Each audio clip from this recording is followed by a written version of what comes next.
Messieurs, dames, merci de nous rejoindre sur Zonar Télévision. Bienvenue à suivre ce journal de ce 23 mai 2025. Nous parlons du football en République démocratique du Congo. La Lina Foot qui aurait publié le calendrier de la phase retour de phase de play-off. Et donc, à quelques jours simplement de la fin de la phase aller de cette belle aventure de phase de play-off, les comités de gestion de la Lina Foot a dévoilé les calendrier de la phase retour de play-off.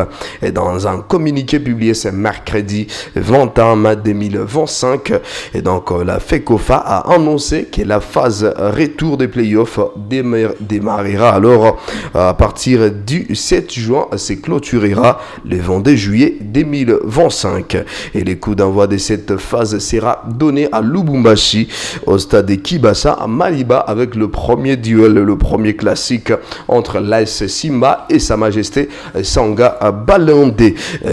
Match qui se jouera à partir des 13h heure locale. Et des heures plus tard, le match suivra l'FC Tanganyika qui affrontera l'FC Saint-Éloi Lupopo dans les mêmes installations.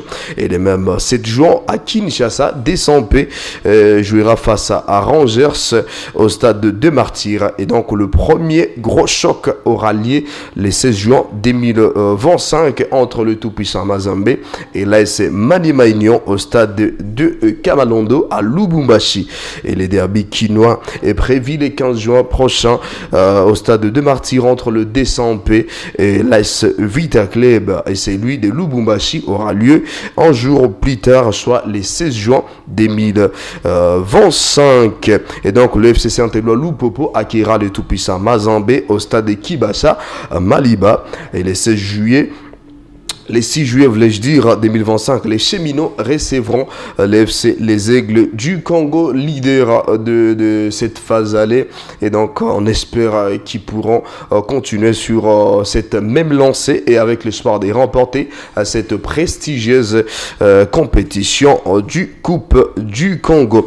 Et les 12 du même mois, donc, les TP Mazembe accordera son hospitalité aux Moscovites dans les classiques congolais. Et les derniers matchs de cette phase retour aura lieu au stade de Martyrs entre les Umakilé des Don Bosco, plutôt les Umakilé face au Don Bosco le 22 juillet prochain.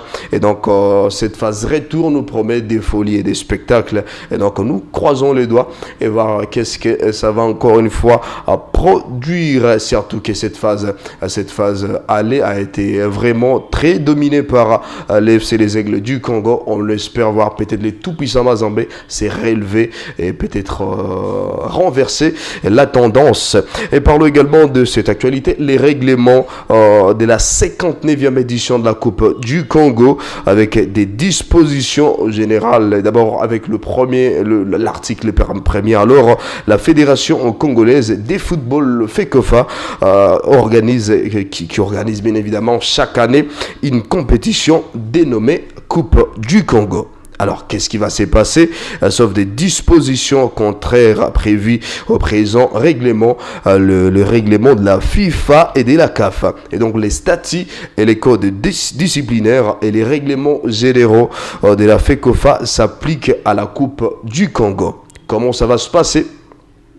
Le vainqueur de la Coupe du Congo représentera directement la République démocratique du Congo à la Coupe de la Confédération africaine. Si le vainqueur de la Coupe du Congo est en même temps qualifié pour l'une des compétitions interclubs de la CAF à travers la Lina Foot, il opte pour la compétition de son choix. Et relancé et remplacé dans l'autre par le meilleur classé de la Coupe du Congo disponible, qui ne soit pas aussi qualifié. Viable et fiable, sans préjudice pour la FECOFA de désigner un autre club jugé plus apte alors. Article numéro 2. La Coupe du Congo est dotée d'un trophée dénommé Coupe du Président, qui récompense les clubs vainqueurs de la compétition. Il sera remis définitivement au club qui l'aura remporté 3 fois. Les trophées doivent être retournés au secrétariat général de la fédération un mois avant le début de la prochaine édition. Les trophées sont retournés sans détérioration. La FECOFA insiste là-dessus. Et donc, toute dégradation subie est à charge du club détenteur qui assurera la réparation ou le remplacement du trophée. À la restitution, une réplique est offerte, bien évidemment, aux détenants du titre. Et pour finir, l'article numéro 3, en plus du trophée et des médailles, un diplôme est décerné au club vainqueur. Tandis que le brevet des mérites et des participations et des médailles sont remis aux officiels des matchs et aux clubs perdants en finale. Toute personne ayant participé à l'organisation de la finale. Et donc nous sommes impatients de voir comment est-ce que ça va se passer avec cette intronisation de la Coupe du Président dans cette Coupe du Congo. Et donc on attend impatiemment de voir quel est ce club qui pourra représenter la République démocratique du Congo à la Coupe de la Confédération africaine. Et donc nous croisons les doigts et voir ce que ça va nous produire. À part le football congolais, partons à l'international pour parler de cette actualité, l'Euro 2028 avec les pays hôtes qui ne seront pas directement qualifiés. Qu'est-ce qui va se passer? Un grand classique de chaque compétition internationale va être révisité pour l'Euro 2028. La qualification du pays hôte avec l'organisation étalée sur 4 nations, à savoir l'Angleterre, l'Écosse, le Pays de Galles et l'Irlande. Difficile de qualifier automatiquement chaque pays pour les tableaux principaux, mais l'IFA s'est donc réunie ce mercredi pour réajuster le règlement et cela pourrait coûter cher à certains des hôtes. Et voilà, en effet, l'Angleterre, la République d'Irlande, l'Écosse et le Pays de Galles participeront également aux qualifications, répartis dans des groupes distants. Et les 12 vainqueurs des groupes et les 8 meilleurs deuxièmes devant équipe accéderont directement à la phase finale de l'Euro 2028. Des phases ou 2 places pour le tournoi final seront réservées aux des nations hôtes le mieux classés qui ne sont pas qualifiés en tant que vainqueurs des groupes ou meilleurs deuxièmes après l'achèvement de la phase des groupes de qualification.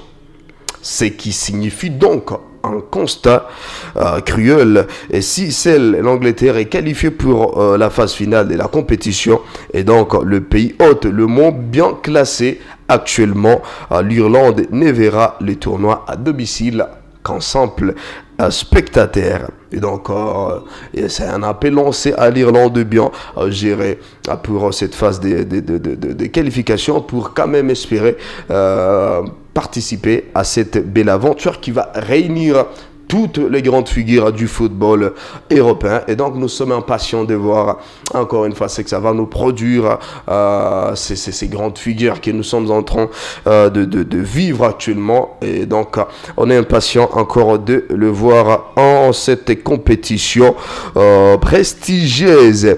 Et donc, à part l'Euro 2028, parlons également du mercato estival, toujours en l'international, où Luka Modric... fond d'histoire entre Luka Modric et l'équipe du Real de Madrid. Et d'ailleurs, Luka Modric qui aurait proposé au Real une proposition aussi folle pour qu'il reste au sein du club. Donc, nous vous présentons la proposition folle de Luka Modric au Real de Madrid pour qu'il reste à la Maison Blanche. Le jeudi 22 mai 2025, Luka Modric a annoncé à contre-cœur son départ du Real de Madrid. Selon le quotidien AS, Luka Modric a tout fait pour convaincre le Real de Madrid de le laisser, mais en effet, le milieu de terrain croate a proposé de baisser son salaire. Il a également accepté un rôle des remplaçants et a laissé au club le temps de prendre une décision à son rythme. Malheureusement, l'équipe du Real de Madrid a finalement décidé de ne pas lui accorder des nouveaux contrats. Il disputera son dernier match, c'est samedi. Donc, son dernier match avec le club du Real, c'est samedi 24 mai 2025. Il a lancé un message aussi profond pour donner ses adieux avec cette lettre aux fans du Real de Madrid. Je cite: chers fans de Madrid, le moment est arrivé. Ces moments que je n'ai jamais voulu voir venir. Mais c'est cela, le football. Et dans la vie, tout a un début et une fin. C'est samedi, je jouerai mon dernier match au Santiago Bernabéu. Je suis arrivé en 2012 avec le rêve de porter les maillots de la meilleure équipe du monde, avec l'ambition de réaliser des grandes choses. Mais je n'aurais jamais pu imaginer tout ce qui allait suivre. Jouer pour le Real a changé ma vie, à la fois comme footballeur, comme homme dans la vie normale. Je suis fier d'avoir été acteur de l'une des périodes les plus glorieuses de l'histoire et du plus grand club du monde. Je remercie du fond du cœur les clubs, en particulier le président Florentino Pérez, mes coéquipiers, les entraîneurs et toutes les personnes qui m'ont soutenu tout au long de ces années. Je vécu tant de moments incroyables, des remontadas inoubliables, des finales, des célébrations et des nuits magiques au Bernabéu. Nous avons tout gagné et j'ai été très heureux, très heureux. Mais au-delà des titres et des victoires, ce que je garde dans mon cœur, c'est l'affection de tous les supporters madrilènes. Je ne trouve pas les mots pour décrire cette connexion spéciale avec vous, ces sentiments d'être soutenu, respecté, aimé. Je n'oublierai jamais vos ovations et vos marques d'affection. Je parle les cœurs pleins, remplis de fierté, de gratitude et des souvenirs inoubliables. Même si, après la Coupe du Monde des clubs, je ne porterai plus ces maillots sur le terrain. Et je resterai toujours enfant du Real de Madrid. À la Madrid, Yana. À la Madrid, Yadamas. Fin de citation.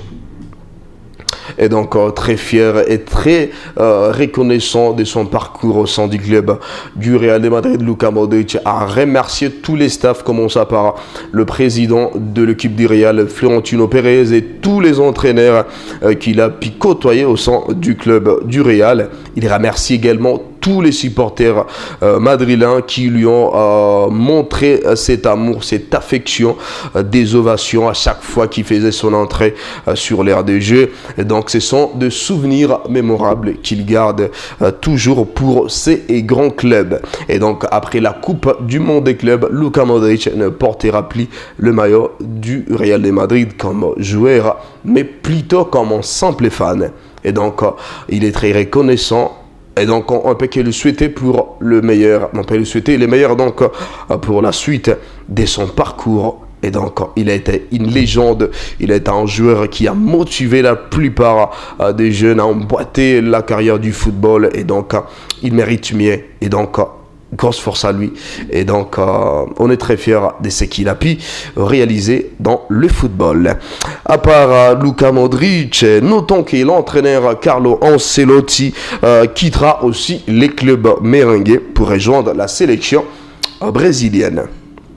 Il sera remplacé par Xavi Alonso, l'ancien madrilène. Et donc, le message d'adieu émouvant de Carlo Ancelotti. Mais avant de chuter à ce message, et rappelons que Carlo Ancelotti a un magnifique bilan avec le club du Real de Madrid. Avec son parcours à la tête de ce club, il a réalisé 32 matchs avec 352 matchs, voulais-je dire, avec 252 matchs victoires, 48 nuls et 52 défaites. Plus de 844 buts marqués et plus de 349 buts encaissés. Il a pu gagner la Ligue des Champions, Supercoupe de l'IFA, la Ligue Santander, Copa del Rey ou la Coupe du Roi, Super Coupe d'Espagne, Mondial des clubs et Coupe intercontinentale alors. Et donc, il a quand même tout réalisé avec le Real de Madrid. Et pour son message sur son compte X, le Mista a publié un message dédié, un texte en mouvant de la part de celui qui va devenir les sélectionneurs du Brésil.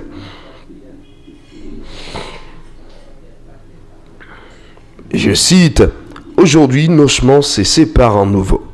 Aujourd'hui, je porte à nouveau dans mon cœur chaque instant vécu lors de ces magnifiques et ces merveilleux passages en tant qu'entraîneur du Real.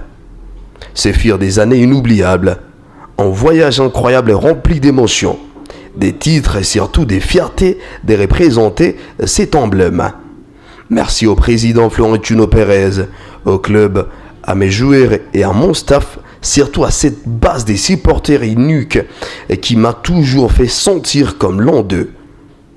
Ce que nous avons accompli ensemble restera à jamais dans la mémoire des supporters du Real. Non seulement pour les triomphes, mais aussi pour la manière dont nous les avons obtenus. Les nuits magiques du Bernabéu font désormais partie de l'histoire du football. Maintenant, une nouvelle aventure commence. Mais mon lien avec le Real est éternel. À bientôt, les fonds du Real de Madrid. À la Madrid, y a nada más. La fin d'une heure. Fin des citations. Et donc toute sa reconnaissance envers le club, envers ses supporters, envers tous les staffs, particulièrement au président, tous ses joueurs, et surtout à cette base des supporters qui lui ont donné cet amour et cette affection. Donc il est très reconnaissant et donc nous lui souhaitons le meilleur. Lui il sait déjà où il va aller, contrairement à Luka Modric, mais quand même la suite qui va encore mener avec la sélection brésilienne, où il va encore une fois faire des rencontres avec des joueurs qu'il a entraînés au sein du Real, comme Vinicius Junior, il y a des Militao, Rodrigo Guez et plein d'autres. Ça sera encore une nouvelle histoire d'amour, mais quand même nous souhaitons le meilleur pour la suite de sa carrière et voir qu'est-ce qu'il va nous produire, qu'est-ce qu'il va nous donner comme suite le nouvel entraîneur du Real de Madrid, Xabi Alonso, qui va devoir débuter avec le Real de Madrid. C'est aussi un joueur qui a joué au sein du club et qui maîtrise quand même ces clubs à quelques pourcentages alors. Et donc on croise les doigts et voir qu'est-ce qu'il va produire comme résultat au sein du club merengue. Sinon, merci infiniment à vous toutes et à vous tous de nous avoir suivis. On se retrouve à la prochaine et surtout, prenez bien soin de vous. On est ensemble.